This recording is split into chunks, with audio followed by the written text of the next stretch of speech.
This video demonstrates a RedShift CO2 laser cutting machine, cutting leather for shoe uppers.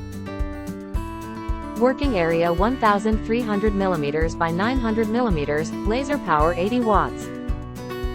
Parameter settings: maximum power 32%, minimum power 28%, cutting speed 180 mm per second.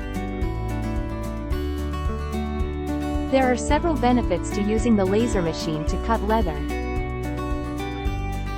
First, the laser provides sealed cuts that won't fray or otherwise deteriorate.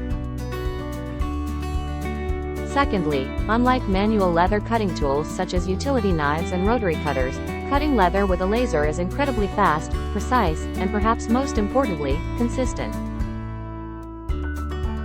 Additionally, cutting with the laser eliminates warping that can sometimes happen with hand tools.